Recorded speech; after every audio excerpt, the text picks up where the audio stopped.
I was 22 when I started seeing a guy named Rowan.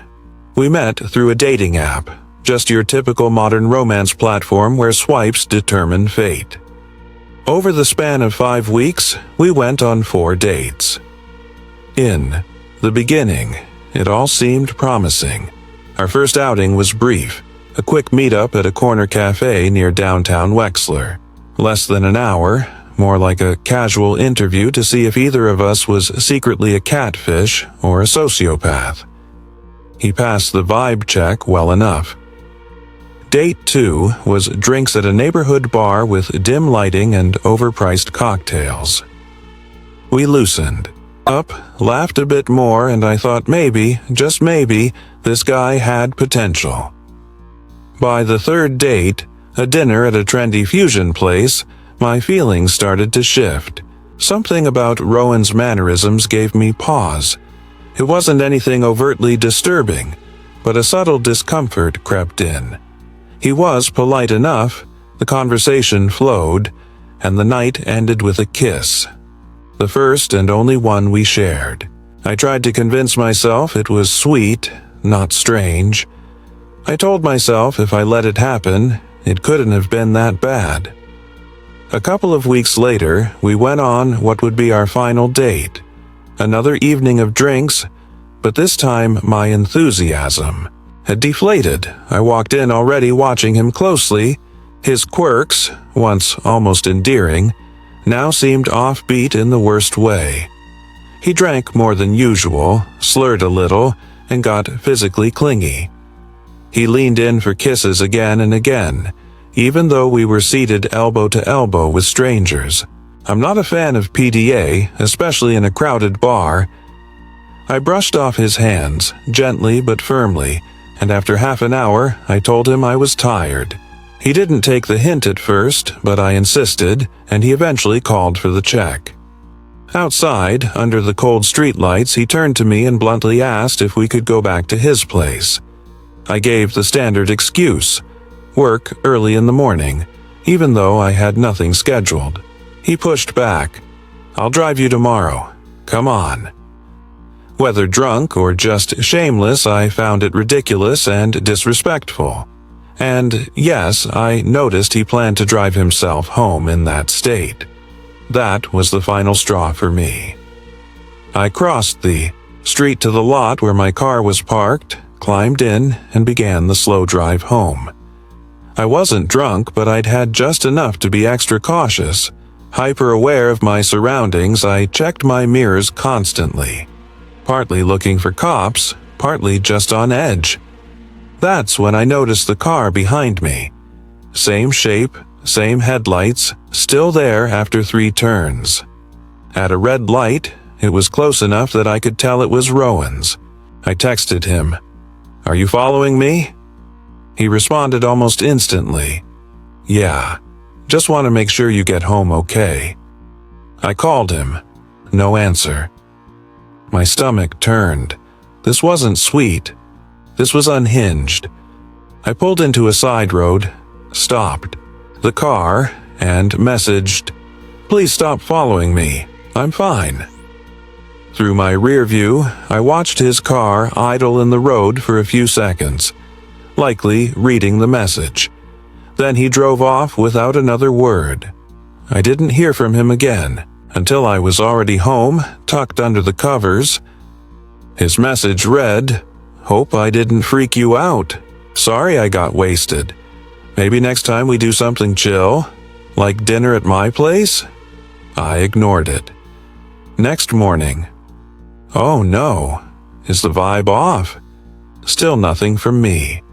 Then, not even 2 hours later, I caved and responded, "Hey, I've really enjoyed getting to know you, but I don't think our personalities mesh that well. I want to focus on myself right now. I hope you understand." That's when the temperature dropped. His texts turned cold, accusatory, bitter. "No, I don't understand. You dragged me through 4 dates just to dump me? You owe me half of what I spent on you." Other messages followed, more personal, more aggressive. Too personal for me to repeat. I blocked his number. I thought that would be the end of it. I was wrong. For a brief moment, I thought the storm had passed, but the next evening, as I came home from work to an empty house, my parents were out of town, I spotted something resting on the porch. A bouquet. Lavender and blush roses tied with a silvery ribbon. There was a card tucked between the stems. It read, "I'm sorry if I came on too strong. I just want another chance." Rowan. I froze. How did he know where I lived? I hadn't given him my address. Not even the neighborhood. Something about that discovery made my skin crawl. I didn't find it charming. It was invasive. Unsettling. I typed a long message to the only number I hoped was still his, even though I had blocked it. Do not contact me again. Do not come to my house. If you show up here another time, I will file a restraining order. I blocked the number again before seeing if he responded. Still, I was rattled. I double-checked the locks that night and slept with the bedside lamp on. But peace wouldn't last. A few days later, I was home alone again. My bedroom was up in the loft, a cozy space but isolated from the rest of the house. I had fallen asleep to the soft hum of my white noise machine, but something stirred me around 3 a.m. A faint creak. I sat up slowly, the fog of sleep clinging to me. I turned off the noise machine and listened. Another sound, a click. Then, the unmistakable groan of a door hinge upstairs. My heart started thudding. No one was supposed to be home. I slid quietly out of bed and flattened myself onto the floor, crawling under the bed frame. My fingers trembled as I unlocked my phone and dialed 911. Whispering, I told the dispatcher someone was in my house. Then I texted my family group chat. Is anyone home right now? No replies. The house creaked again. More movement, a door opening. My bedroom door, carpet muffled footsteps, but I could still hear someone breathing, hear the rustle of fabric. Then the soft clang of drawer handles. I held my breath, watching the shadows through the bed skirt. Someone sat down. Their shoes, dark boots, angled outward beneath the hem. 2 minutes passed. Then 3. I didn't move. Then a voice, low and bitter, muttered, "God damn it." Even whispered it sounded like Rowan. I stayed perfectly still. He stood again. More drawers opened. He was going through my things, clothes, notebooks, who knows what. Then the mattress above me shifted. He sat on the bed. I watched his feet, unmoving, inches from my face. My blood thundered in my ears. Eventually, he stood. I heard the shuffling again, drawers closing, and then his retreat. Footsteps across the carpet, down the hall, the creak of stairs, the distant click of a door. I didn't breathe until the silence had stretched thin. I whispered back to the dispatcher. The officer was en route. I remained curled under the bed, paralyzed for 10 more minutes until I heard the front doorbell, short and urgent. I ran down to meet them, telling the officer everything was a surreal experience. A female officer arrived shortly after, and together they did a full sweep of the house. Every room, every corner, all the windows were unlocked. The dining room window, partially obscured by thick bushes, had signs of disturbance, mud smeared on the sill. It was just wide enough for someone to crawl through. I filed a formal report and received a case number. My parents, when they came home the next day, already knew everything from my frantic texts and phone calls. We went to the precinct and handed over everything. Screenshots of Rowan's texts, especially the one where he admitted to following me home. The officers said they'd investigate, but without footage or DNA or confession, it would be hard to prove he was the one inside the house. Still, I pushed for a restraining order. Thankfully, I got it. I was instructed not to contact him again, not to accuse him directly, not to post anything online that might escalate things. For all legal purposes, it was to end there. But it didn't. Even after he vanished from my phone, even after the flowers, even after the break-in, I never felt safe in that house again. Every creak in the floorboards felt like a threat, every dark window a set of eyes. And even now, in a new city, with a new number, new locks, and new routines, I sometimes catch myself checking over my shoulder, wondering if he's still looking. I was 11, the first time I realized admiration could be terrifying. It was the week of Halloween, and my elementary school had transformed the gym into a haunted maze for our annual fall carnival.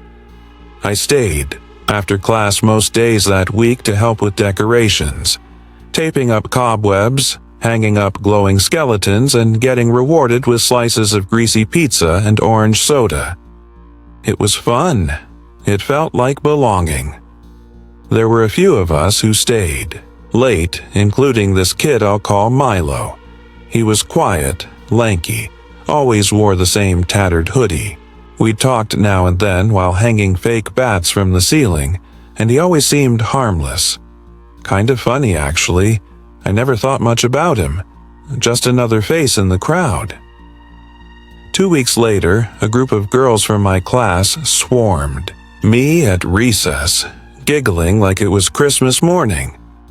"You have a secret admirer," one of them beamed. "He's going to message you tonight." My stomach flipped. It was the kind of gossip sixth graders lived for. I pretended to roll my eyes, but deep down I was curious, flattered even.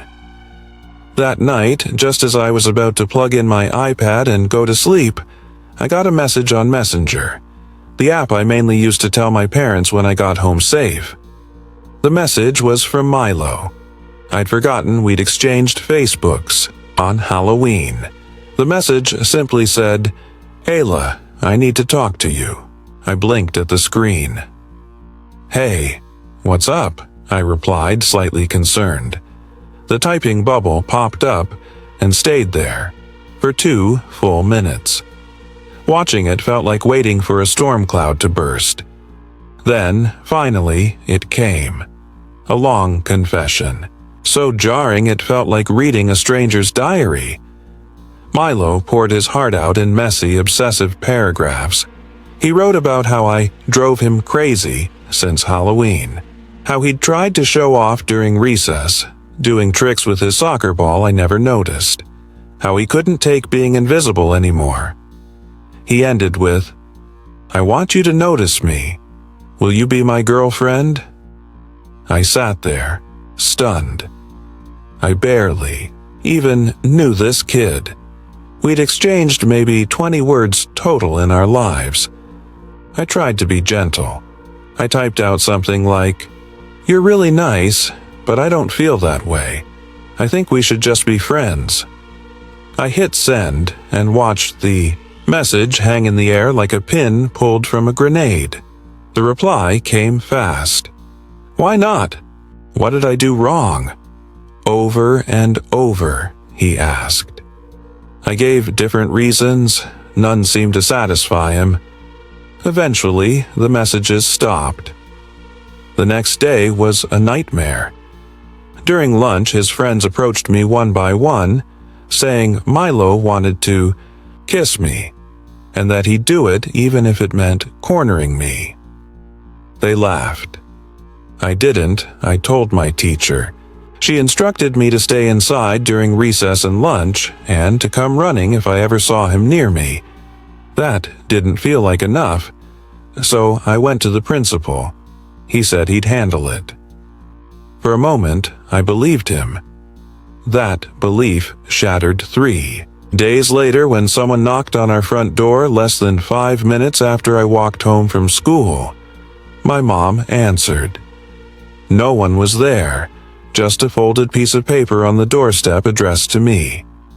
The note read, "Look under the Cadillac. In your driveway, there's a surprise. It was my brother's car. My mom went to check. Nothing.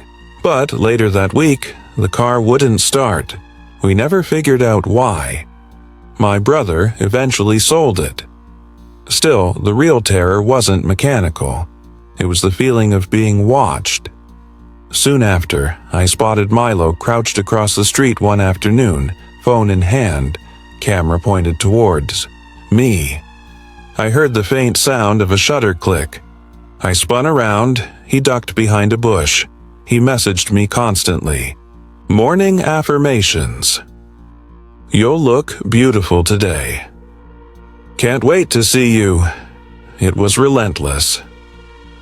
Finally, I was called into the counselor's office.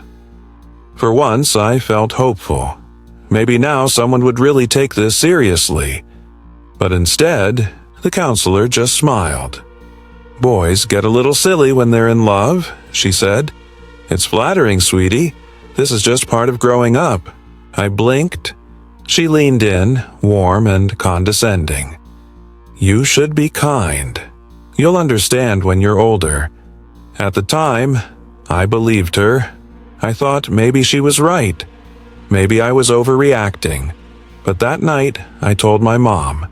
And my mom, furious, protective, marched into the school the next morning like a storm in heels. She demanded a meeting with the counselor and principal. I remember her saying, "What are you waiting for? Blood?